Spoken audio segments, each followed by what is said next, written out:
baik harus ikhlas. Nggak ada ikhlas, nggak ada bahagia.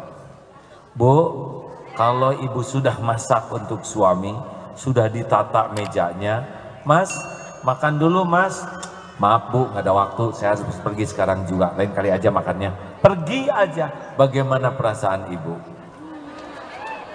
Jawab, kesel, sakit hati, apalagi kecewa, lalu jengkel, dongkol, marah, kapok, begitu Bu? Nah itulah ciri-ciri orang gak ikhlas ya. Menderita walau sudah berbuat baik. Mengerti Bu? Jadi kenapa ibu kurang bahagia? Karena kurang, ya pinter pisan. Sama bapak juga. Lelaki nggak ikhlas mah hapes aja Pak. Udah capek membanting-banting tulang, meres-meres keringet, nggak ada pahalanya. Dua, kalau tergelincir berbuat dosa, kuncinya segera taubat. Innallaha yuhibbut tawwabin wa yuhibbul mutatahhirin. Allah sangat cinta kepada orang yang tobat dan mensucikan diri. Kita tidak mungkin tidak punya dosa karena kita bukan malaikat.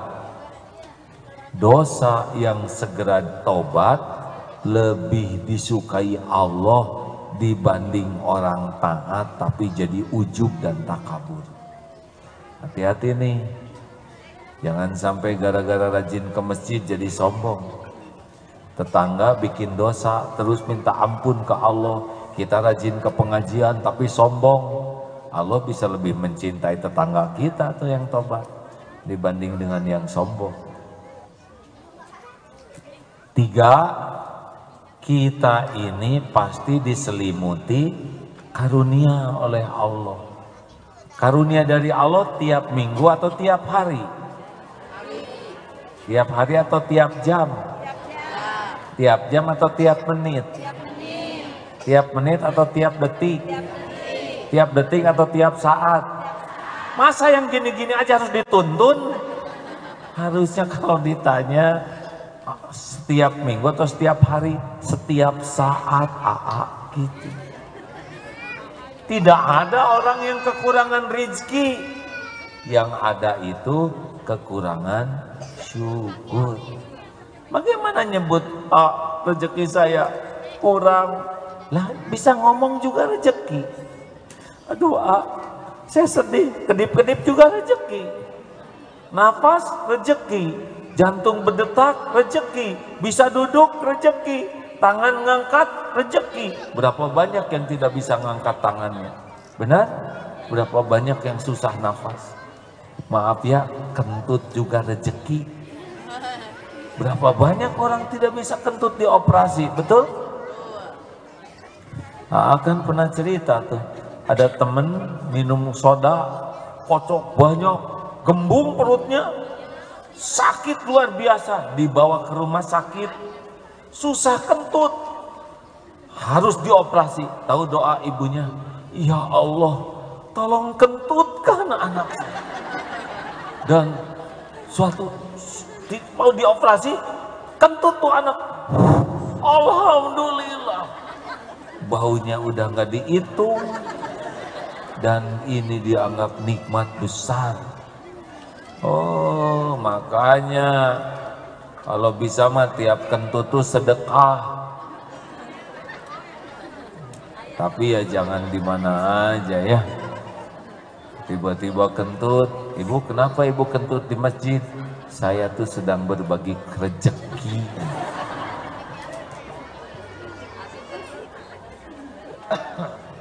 Rezeki itu buat yang bersangkutan, bagi yang lain petaka. Lanjutkan. 5, yang keempat, kita pasti ditimpa musibah bisyai, sedikit. Antara nikmat yang luar biasa dengan musibah, seperti di wajah ada jerawat satu.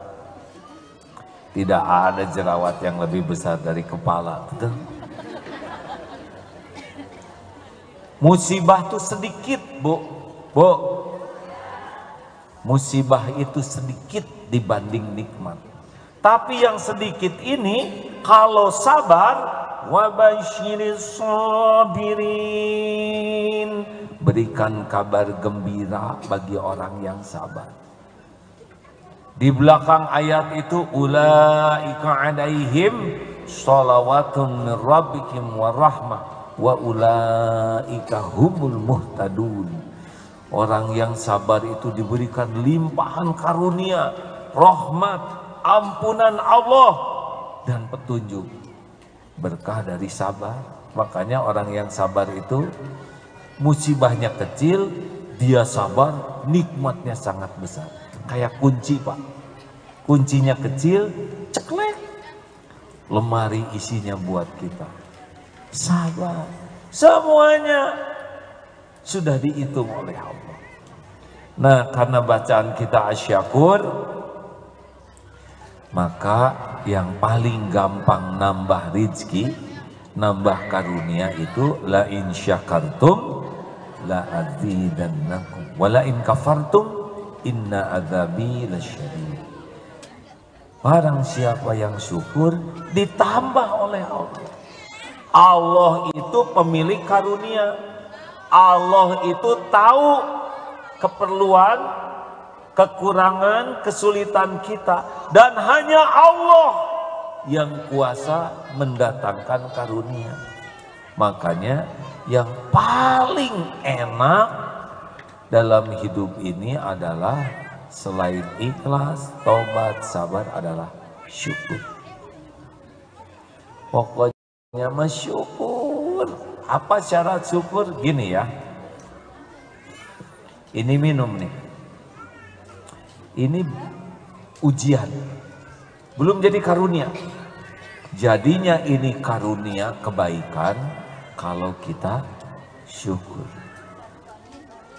Monyet minum. Kambing minum. Tikus minum. Kita minum. Apa yang membedakan? Jawab. Apa yang membedakan? Pakai gelas. Yang membedakan syukurnya pakai gelas ya. Minum dulu ah. Pengen ya Bapak ya. Ini air madu anget loh Pak.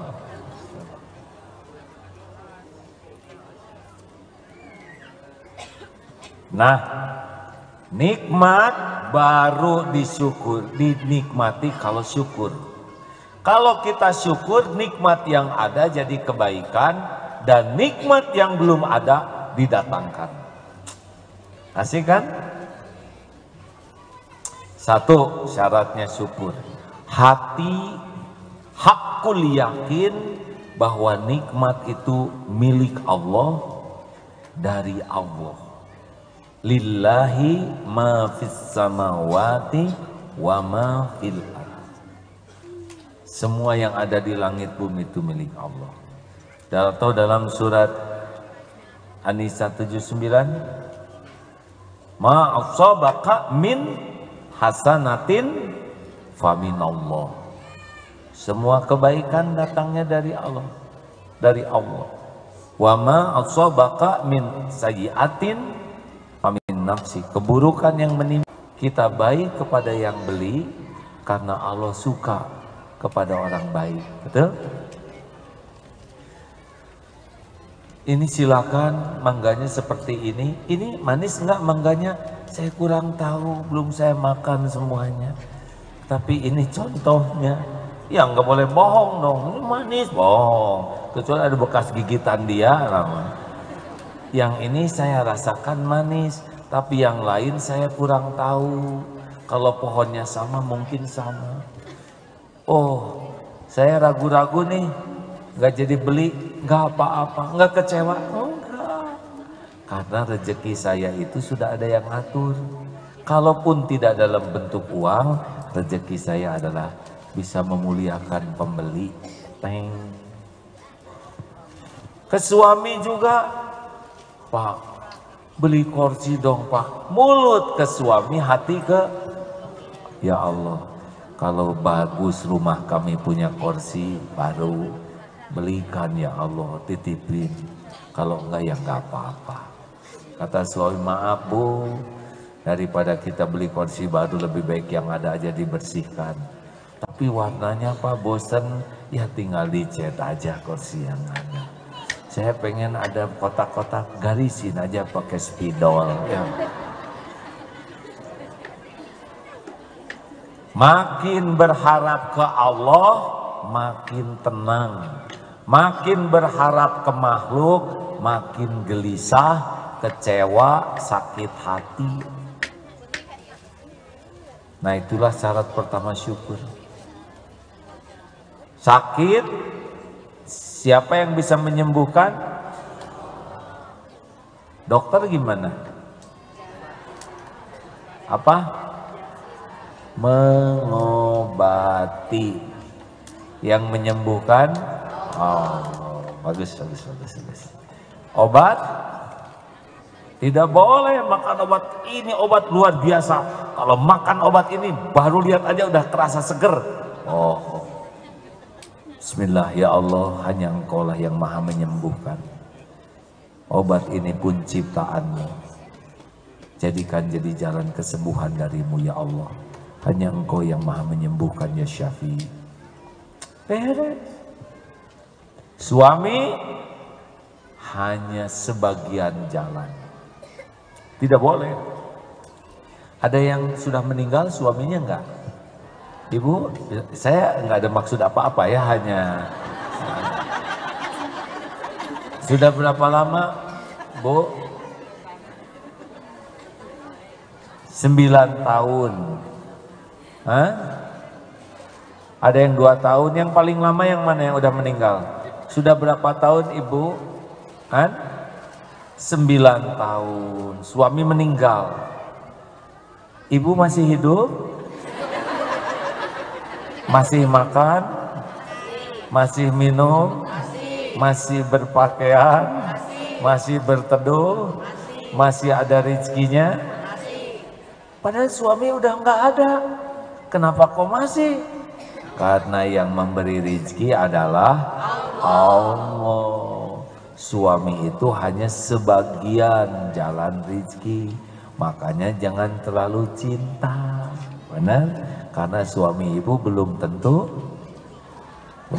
panjang umur, belum tentu cinta, tapi sok tahu ah. Kalau ada tamu baru, sebetulnya kalau jamaah udah banyak mendengar ceramah ini, tapi karena ini banyak sekali tamu yang baru, jadi saya kepaksa mengulangi ya. 2, lisan. Afdhalud du'a alhamdulillah. Jadi syukur tuh alhamdulillah ala kulli hal. Alhamdulillah. Senang aja. Makanya orang-orang yang ditambah nikmat, yang bahagia dan bertambah, yang selalu syukur. Bangun tidur alhamdulillahilladzi ahyana ba'dama amatana wa ilaihin nusyur. Terima kasih ya Allah, hamba masih hidup. Alhamdulillah saya masih bisa napas. Lihat, alhamdulillah saya masih berteduh. Betul? Pakai kasur, alhamdulillah punya kasur. Berapa banyak yang tidak punya kasur? Berapa banyak yang tidurnya di balik tenda? Berapa banyak yang tidurnya di emper jalan atau di kolong jembatan? Betul? Alhamdulillah, alhamdulillah. Berangkat, berdiri, Allahu Akbar, saya bisa berdiri. Berapa banyak di rumah sakit yang tidak bisa bangun? Benarkah? Berdiri itu alhamdulillah. Jalan, ya Allah, kaki saya masih bisa jalan. Nikmat itu. Ke kamar mandi, ya Allah, alhamdulillah kamar mandinya dekat.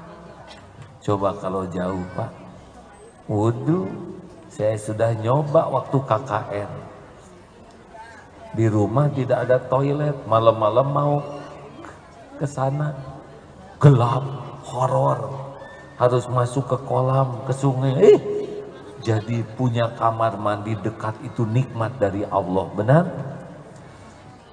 Pegang pintu, alhamdulillah ya Allah, kamar mandinya ada pintunya. Oh, pintu tuh nikmat dari Allah, Pak. Coba pernah masuk ke kamar mandi yang tidak ada pintunya? Bahagia tidak? Stres adanya. Pas ditutup pintu ada slotnya. Alhamdulillah ya Allah, ada slotnya. Tahu slotnya? Pernah masuk ke kamar mandi yang nggak ada slotnya? Tenang tidak? Emer dorong begini ya kan? Isi air terus begitu kan? Stilnya sama semua. Lihat air, alhamdulillah. Gayung, alhamdulillah. Gayung syukurin Bu. Coba ke toilet, nggak ada gayung. Enak. Makanya bersyukur. Lihat sabun, alhamdulillah. Masya Allah. Yang pertama kita syukuri nikmat hidup. Nikmat Allah siapkan. Terus kalau ngaca, alhamdulillah ya Allah, saya punya mata. Orang lain ada yang tidak lihat. Saya punya kacamata, alhamdulillah. Kalau nggak pakai kacamata, saya susah lihat ini. Alhamdulillah, Allah yang nyiapin ini. Tangan lengkap, bisa megang. Ini disyukuri hadirin. Betul?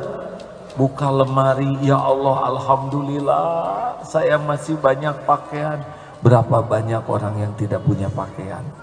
Itu terus, benar? Pakai sepatu, ya Allah, alhamdulillah saya punya sepatu. Absen tiap karunia dari Allah dengan bersyukur. Rasakan bedanya, Pak.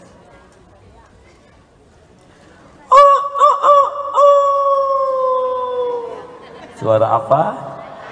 Suara AA, Bu. Alhamdulillah masih punya telinga, bisa mendengar. Segitu jelas saya yang bunyi barusan ayam lagi. Saya teh ganti dulu nggak kayak gini Bu. Dulu saya siapa anjing, aduh. Makanya saya ganti dengan ayam.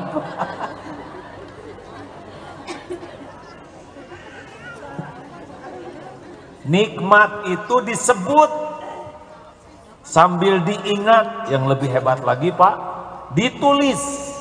Saya diberi nikmat rumah, ada kendaraan. Ya Allah, saya punya sepeda. Dengan sepeda ini saya bisa ke masjid. Alhamdulillah saya punya istri. Tapi istrinya bawel juga wanita, benar? Iya kan? Gimana kalau istrinya lelaki? Iya, LGBT. Alhamdulillah. Ibu punya suami ngorok. Bagaimana? Alhamdulillah, berarti saya punya suami dan suaminya masih hidup. Dah kalau udah meninggal nggak ngorok, benar? Ini serius hadirin. Di rumah, waduh berantakan, baru juga dirapikan. Alhamdulillah anak-anak sehat, kreatif. Nggak usah dimarahi, tinggal dididik. Nah nggak lama anaknya berantakin tuh, lama-lama besar juga nggak ada di rumah, betul? Anak nulisin tembok, ya Allah anak-anak teh kreatif. Nggak usah dimarahi, tinggal dicat lagi atau kita bantuin gambarnya ya. Ini serius Bu, mau punya anak yang diam aja di rumah tuh gitu? Mau nggak? Nggak nangis, nggak ngomong, nggak bergerak. Makanya kalau punya anak lincah, punya anak rewel, itu tuh karunia Allah supaya kitanya makin dapat pahala. Syukuri hadirin. Suami saya pemarah. Alhamdulillah, yang marah cuma suami. Kamu ini bagaimana, Bu? Syukur. Ya Rob, untung saya tidak pemarah seperti suami saya. Ampuni suami saya ya Allah. Gitu. Bapak punya istri bawel. Aduh, istri saya itu bawel sekali. Semuanya disalahin, semuanya dikoreksi. Syukur. Berarti ada orang yang jadi jalan, Bapak jadi sempurna. Bangun tidur, udah doa belum, Pak? Doa dulu. Alhamdulillah. Mau ke kamar mandi, kaki kiri dulu, Pak. Ya. Syukuri. Ada orang yang mengingatkan kesalahan sekecil apapun, benar? Hacim. Sudah hamdalah belum, Pak? Alhamdulillah. Enggak usah. Ibu jangan rewel, enggak usah. Tinggal perbaiki. Kenapa itu? Gula. Udah ngambil gula nggak ditutup lagi. Tutup lagi dong, Pak. Sing tertib. Tutup. Beres. Daripada ibu enggak. Mau punya istri diem aja, Pak? Horor. Udah diem, kakinya nggak napak.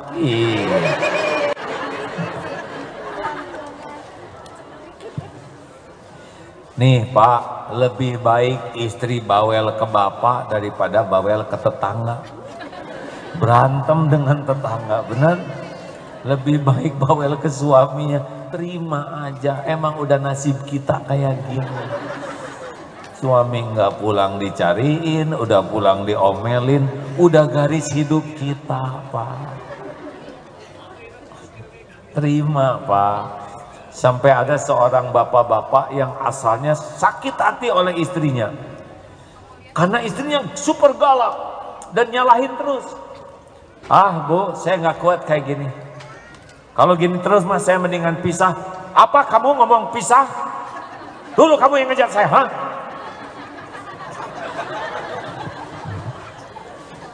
Berani kamu pisah, saya hajar kau. Kalau pisah nggak berani, ya udah tuh Bu. Kalau ibu marah terus, pisah nggak boleh. Saya akan nyari lagi aja. Apa? Kamu mau niru si Agim? Oh, kenapa jadi ke saya? Pakai tepuk tangan lagi. Hati-hati Bu, dicatat tuh Bu, ya. Kan setiap gerakan, setiap omongan dicatat oleh Allah. Bekal kembali ke pembuatnya ya. Siap-siap mengalaminya ya. Makanya hati-hati. Karena setiap perbuatan balik ke kita sendiri, betul? Tapi akhirnya si bapak dapat ceramah bahwa kalau dimarah itu pahala orang yang marah dikasihin, kalau orangnya tidak salah kitanya ya, dosa kita diangkut. Oh, semenjak tahu dalil itu, sepanjang istri marah tuh ceria, terus. Yang banyak Bu ngambaknya ya, yang kebayang tuh pahala. Karena istrinya rajin ngaji, rajin ke pengajian, rajin saum, terus Bu kasihkan ke saya. Angkut. Bapak kenapa sabar? Target saya itu ingin nikah dengan bidadari di sorga. Maka harus ke sorga. Nah di dunia biar yang ini ajalah. Pahalanya banyak buat saya, dosa saya diangkut. Nah nanti di sorga pasti bukan dia. Gitu katanya zolim. Syukuri aja ya. Sejelek-jelek apapun tetap itu halal istri atau suami kalau dalam pernikahan. Alhamdulillah, seneng loh Pak. Syukur terus-terusan tuh.